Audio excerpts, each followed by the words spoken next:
Well, Pat, it's really great to have you here. It's been so good getting to know you over the last year or so. You've had this really interesting career. You've worked in sales for companies like Constant Contact, Gannett, Paycom, Yeah. Profitwell, which is now Paddle. You're currently running revenue for Price Intelligently. You've been with Profitwell, Price Intelligently, Paddle for roughly 5 years. So I think it's fair to say that you've seen pricing and packaging firsthand, the good, bad, and the ugly across hundreds, if not thousands, of SaaS companies.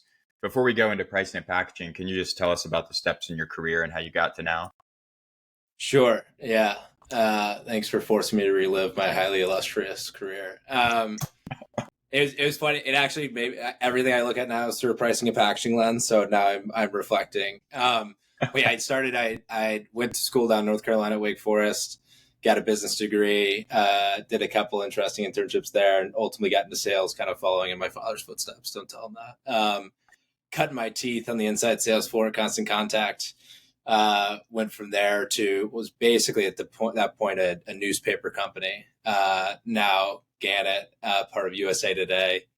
Moved on to Paycom, another sales role, and then eventually forayed into Profitwell / Price Intelligently / Paddle. A lot of P names flying around, including my own. Really not totally in pursuit of like pricing as a specific discipline, but more like I imagine a lot of folks getting into pricing or any next move is it was an opportunity to solve a very cool problem with big time go to market operators and following a couple leaders that I trusted and believed in. So that's been the trajectory, and can definitely share like specific anecdotes around how pricing was leveraged in different spots in different ways and how it influenced my experience in the front lines, which I'd say like most folks in pricing, in my experience, come from either like an academic backdrop or sort of a consulting backdrop. And not so many of them are from sales. And those are the folks ultimately deploying good pricing and bad pricing in the front line. So it gives me a slightly skewed perspective on the thing, which I hope is a good thing. Yeah, you really do have this very interesting vantage point. I mean, you've been able to observe lots of different companies at lots of different stages and kind of think through the market forces that are operating on them. When you zoom out, when you think about, building software companies and, are there market inflections or big changes that you have become particularly interested in given the seat that you've occupied? Yeah. And this is where I kind of reflect on if I pit my time at Constant Contact against my time at Paycom for both of the companies of which I couldn't close a window. So we can isolate any sort of like market inflections of pricing and attribute it to my lack of salesmanship. But it was interesting to see once upon a time at Constant Contact, their pricing was a huge differentiator for them. It was a super simple $20 per month, easily conceived by the buyer, and a 60-day free trial made them feel warm and fuzzy, help them fill the marketing funnel really easily and actively. And they had a big old bench of inside sales folks that could execute against that. Versus my time at Paycom, very like opposite end of the spectrum, where the last thing we brought up was price, and it was a premium price. We looked to build a bunch of value through more of an outbound motion. And ultimately, like the culmination of that process was here's the price that makes sense for you based on the value I've developed. So interesting to see, and I think like that tracks with the time that passed between, which was 3 or 4 years, where once upon a time pricing was really simple and it optimized for simplicity and got folks into the marketing funnel. It's since evolved and in some cases been bastardized into more complex, but ideally more value based, where you're building up about a bunch of value to build into price. So that's like it connects back to a little bit of my career arc in terms of inflection points in the market more broadly. Have you heard about AI? It's stupid, but like that's what's top of mind for us as of late. Like if you're not waking up every day at cold sweats thinking about AI and how it's going to disrupt your business or how you'll use it to disrupt someone else, you're probably shot. And then like a lot of folks, I'm just seeing like a big old fat trend towards profitability. So not surprising. I'm sure you've heard it a couple thousand times via LinkedIn, but like if you don't have an eye towards profitability, you're also probably behind the eight ball versus looking to just like pump cash into the business and hope that revenue comes at the other end. Very good. I have heard of AI. I have heard of profitability. You're right. Braggy. Those are good. Okay. Monetization, pricing, packaging. I want to go deep with you. Let's start. Cool. Let's start with monetizing software as an idea. Why is monetizing software so complex operationally for software companies? Um, yeah, you prime me with operationally, but I think it's complex for a lot of reasons. Like I'd argue strategically too, if I can put my strategy hat on for a second. It's complex in part because there are so many levers to pull. Like if I think back to my time then at Wicked Local, now Gannett, we were basically slinging newspaper ads, and so it's pretty simple. It's like, do you want 6x9 or 5x8? Do you want color, black and white? And if they said color, I said, heck yeah. And then it was like maybe we threw a bone on the number or like the amount of circulation. And we may have value based against that. But really there are only like a couple axes. And that's existed in pricing models for eons since we started selling wheels and hammers, where it becomes complex with I mean that when it comes complex with software is there's just like a ton of levers to pull. There's a ton of vectors of value you can deliver. And so in turn, it adds the complexity. So like if you think about there, and you know this intimately, but there are different pricing models you can charge for. There are 1,000 different segments, especially if you sell through like a product-led motion. You can sell to anyone under the sun. So who am I optimizing for? There are different features you can, of course, offer and pay gate. And then there are price levels out the wazoo. And all of that, to back to your point of operationalization, becomes super tough to instrument because you have to build it into your marketing collateral and how you show up in the world, and making sure that threads into your general story and narrative, right? And if you're a premium position but your price says something else, then you're probably shot. It has to be instrumented into your sales team and collateral trading consistency, such that you have a go-to playbook, and then the actual product itself and the supporting tech stack. So if you can't track usage in your product, but you're charging on usage, then it's probably Fugazi. And if your tech stack doesn't support it, then it either makes for a bad buyer experience because they can't get access to parts of the tool they need without seeing some uptick in price, or a bad, say, business experience because you're not capitalizing on the pricing that you're pushing out to the world because you have no mechanism for tracking or entitling, et cetera. Yeah, really good. So, let's say 10 years ago in software, seats are probably a really common value metric. Yeah. That feels like it's changing, quite a bit with the introduction of usage-based pricing over the last, let's say, half decade, probably accelerated by AI. Yeah. What are the most common value metrics that you guys see as you go out and consult with companies, and how should companies select and evolve their value metrics? Yeah. I'd say per seat, per user, still pretty hot. It's funny, like we probably said a few years ago that like you're messing up your pricing with per user. And I think, and this is more anecdotal, I don't necessarily have data to back this up. I think it's a little bit back in vogue, going back to the concept of like leading with simplicity, and that folks can wrap their head around it. And oftentimes, like a lot of the tools that we see today, especially selling PLG, where it is like an individual user experience, per user makes some sense. But other stuff that we see is, things like usage levels, right? It might be number of gigs, it might be number of videos. I forget how Riverside prices. We chatted with them a couple of years ago, but it might be bandwidth spent. It might be something like number of projects. It might be number of collaborators, and it might be number of web. There's a lot of options you can choose from. Really, what it comes down to is we talk about three things that make a good value metric. One is that, as you might guess by its name, it aligns with customer value. Two is that it scales with the customer, meaning you don't want to be charging, Disney the same as you do the mom and pop shop down the street. And three is that it's easy to understand.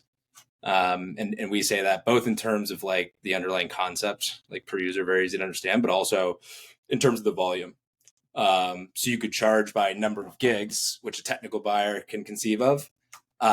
But the volume becomes pretty untenable if you're pumping out thousands of gigs, right? So those are the three tenets that we say produce a valuable or a good value metric. Love it. What's the difference between pricing and packaging? That's pretty existential. It might be semantic. I'm happy to debate or not debate you on this. We use pricing, like for a long time, we use monetization that encapsulated everything from like who you're selling to how you're packaging, how you're structuring, to what you're pricing it at. We now use monetization and pricing pretty interchangeably. But in terms of if we were to like pit pricing versus packaging against each other, I'd say pricing is either the overarching strategy or it's the price level, basically the number that ends up on your pricing page. And packaging is how you're distributing your features across your packages. Makes sense. Is that fair? It's very fair. You agree? Yeah, I do agree. Okay, good. But I mean, like you guys would run different exercises for kind of determining what price should be or what a price model should be, and then how a product should be packaged. Is that fair? Yeah, somewhat. It kind of depends on like the outcomes we're working towards. So if we're trying to build, a model that interplays packages and pricing, like we may do that one fell swoop because people won't buy this suite of packages without the price being right. If we're trying to build more iteratively because we're optimizing for precision and we need to get every element right, then we might do those separately. You mentioned tech stack earlier. Maybe kind of what did you mean by that? Yeah. So, and you're probably intimately familiar with this, but especially as your business grows and you start just like tacking on arbitrary tools to the stack, you find that those things impacted by pricing grow more and more far-reaching over time. So you may have everything from like subscription management or billing platform. Shout out to Paddle, merchant of record, best in the biz. To invoicing solution, to accounts receivable, to your CPQ, to your actual code base in your own business, to schematic. All of those having to interplay to say accurately pump out the right price, package, etc. for the buyer, and ultimately run a sound business because we're here to deliver value, but also capture value for that. If we can't do that through a tech stack, then we're probably shot. So when you guys go into a business and you're doing a project or doing a study, like, is it fair to say you're having to try to go pull and reconcile data from a lot of different business systems as well as maybe application code? Yes. It's interesting. There's some reticence to engage us, rightfully so, until folks have sort of their data ducks in a row. But I'd say 70% of the businesses we work with have very limited insight into something what we perceive as simple, like ARPU by segment, for instance. Right? It's just like it's tough to pin down for a lot of people. So for those out there that are in that boat, like you're not alone. It doesn't mean it's good, but yeah, we'll have to pull from a bunch of different systems. You then have to reconcile because you might have some competing feedback from different systems. And it's oftentimes tough. And part of the reason we work with folks is we don't know what the baseline is. And in turn, it's tough to say like what good or bad looks like. Yeah. Yeah. I talked to an FP&A analyst yesterday, actually, where he was lamenting the number of systems he's trying to reconcile every month for month-end close, from the ERP to the CPQ to the CRM to the billing system to the product. Oh, yeah.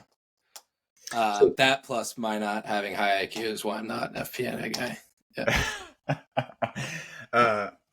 So you've consulted with, I'm going to just throw it out there, like hundreds of companies over the last half decade. Thousands. Yeah, no. Thousands. I think I aggregate we're about 500. Sure. Okay. So I'll take dozens. Yeah. So mistakes. What are the most common mistakes that you're seeing early stage companies make around pricing and packaging? And then what about growth stage and enterprise? And are those mistakes different at different stages? Yeah, I like that question. We use something we call the maturity matrix to actually scope out our own projects. A little bit of inside baseball here, but as companies grow more mature with respect to pricing needs, there's a few, say, vectors that change. One is the number of pricing blind spots, right? Those tend to go down over time because you sort of collect more data. You have better understanding of the market. You often have capabilities in-house that solve for these things. Another is revenue or risk associated with a pricing change, right? So like as time goes on, like if you're just starting up, there's only so much risk you have in changing price versus if you are an enterprise behemoth, or let's say you're a Peloton that has room to hike price by $200, that could have pretty instrumental impact to your bottom line. Other things are internal inertia. and complexity, which you probably see this like once you hit growth stage, you have a bunch of internal inertia that it can sometimes be prohibitive to instrumenting a meaningful change. And you haven't quite hit that threshold of like enterprise specialization where you have individual people owning different things, right? You have like a lot of overlap and in turn, a lot of butting heads, et cetera. And then complexity, I mentioned, like complexity goes up over time. And in turn, it's tougher to like rip out and unroot. So those are like the axes that we think about when we think about like changing problems in pricing as company maturity grows. I'll pause there. Any questions? And otherwise I can dig into kind of, okay. Makes sense. Cool. In terms of I'd say like the most common mistakes in early stage companies, they're probably making like too many mistakes that aren't pricing to worry about mistakes that are pricing. And that's maybe the most common mistake is just like, you're not focused there because you have 30 fires burning that could put the company out of business tomorrow to sweat, if you're charging $9 versus $9.99. And then I'd also say that like, it's probably undervaluing what you're producing in the market. So people at that stage, especially because it's often founder led and it's their baby, they're probably pumping just a ton of value into the product and not reflecting that value in an evolved pricing strategy. So they are both leaving a bunch of money on the table by not capturing additional value or revenue. And also they're conditioning their buyers to expect more for less. And it's all either based in lack of time and focus, because again, they're putting out other fires, or fear of turning people off to their baby that they've worked to build good value into because they're charging too much or mixing things up, etc. So that's early stage. Any thoughts there? Makes total sense. I agree. On the early stage, I'm an early stage company myself. I've operated in early stage. There's always this like fear of charging too much too early. And my sense is that many founders carry that fear with them. And so they'd end up kind of giving away too much for free. And it's like really sort of a muscle to build. I've interviewed few founders who are like trying to charge too much up front, but that's also a problem, right? Because early stage, you need a lot of oxygen in the product and you need to win your first customers and get your case studies. So there's a balance there. Totally. And it's some of what you're optimizing for. Most folks in early stage, they probably want to get reps in the product. They probably want adoption. They probably want folks building out a network effect that are telling their friends how cool schematic is versus charging this absolute premium.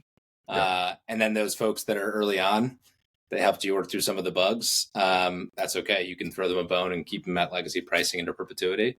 But that opens up a communication channel, not just for the product and improving there, but also for pricing ongoing. So if you have someone that you've come to as sort of a design partner, you can use that to pick brain around, hey, I'm thinking about shaking my value metric. They'll tell you that's stupid. Okay, I'm going to go validate with some data.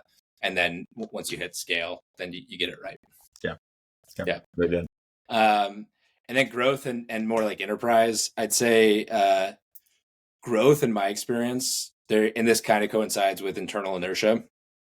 There tends to be, you're big enough, there's like a lot of noise in the room around pricing decisions, right? Like at that stage, whereas early stage is like the same person is managing pricing, is managing product, is selling the product, right? At growth, you have a VP of sales, a CFO, a CEO who might still be around as founder, whose baby's being called ugly. You also have, say, like folks that are more operating in strategy that have their own perspective and nose in the air. And all of those voices are loud in one room. And so what I'd see mistakes being made in growth is they probably don't have the right data to cut through that noise. I think Bezos said something like that, like the most junior person can upset the most senior person so long as they have data. They think that's probably true for growth stage. So get a lot of opinions in the room, but ultimately sort of cut through the noise with some sound data to point to the right direction. Yeah, that resonates strongly for me. Is there, if you were to kind of a slight twist on the question, just talked about mistakes. Are there common mistakes? Are there common misconceptions that companies have around operating, pricing, and packaging, or no? Common misconceptions. I have a couple, but I'm keen to hear if you have something in mind. No, I don't have anything in mind. Just curious. I think one is that like people know what they're doing. And I don't mean that like I think folks like me thinks that the Jones down the street know what they're doing when it comes to pricing. And the reality is, I'd say like 95% of folks, and folks are definitely growing more sophisticated over time. You go back to your market inflection question. We've seen an overinvestment, like maybe shift away from pure go-to-market and selling product into focus there, of course, to run a sound business, but into pricing and how can we pull this third lever of growth to grow our business. But I think like the expectation that folks sometimes have is that like their competitor or some archetype in an adjacent space has done the research and knows what good pricing looks like. And it's probably more the blind leading the blind. That's a really good one. Was there a second, or that's a really good one? I had a second. You're right. I said a couple misconceptions. You did. Oh no. Maybe that was a misconception. That's a good one. We can go there. What did I have? Let me noodle on it for 20 seconds. I know we're about up on time, but well, yeah. Let me ask. I know you've got to jump. So, closing question: If we've got some founders on the other end of the line here, or if we've got some go-to-market executives, product executives on the other end of the line here, in the pursuit of constantly getting better at pricing and packaging, what are one or two or three things that you would suggest companies start to employ or deploy to continually get better at pricing and packaging as a practice? That's a good question. I like that. I'd say first step is kind of infrastructural, both building out sort of like sound. I mean that with respect to like sound tech stack and ensuring that you're not bloating that so much such that you kind of have the tail wagging the dog and your tech is making your decision for you versus value to the customer or your business strategy making the decision. And then more infrastructural in terms of building a pricing committee. So ensuring that you have consistency around who's driving input to decision making and then who's ultimately making the decision. And you have a nice rolling cadence for getting together on, say, like a quarterly basis to evaluate. And that way it behaves because there's a bunch of fires that you can interact to every single day. If you have a consistent function and you have a consistent meeting cadence where each time your head's down solving on pricing, you'll inevitably get better and instrument changes over time to better reflect the value of the business. Yeah, really good. Pat, this has been so much fun. Where can people find you, learn more about you, and learn more about Price Intelligently? Good question. You can check us out, paddle.com. I'm not on Instagram, so you have to email me, pat.doran@paddle.com. And I'd say, as you know, like we're pretty happy to chop it up on this stuff. We like to grow the space of pricing. It's important. So if you have questions, happy to be a sounding board. And if it parlays into something bigger than that, then great. So feel free to email me and happy to help. Awesome. Thank you again. So much fun. Thanks, man.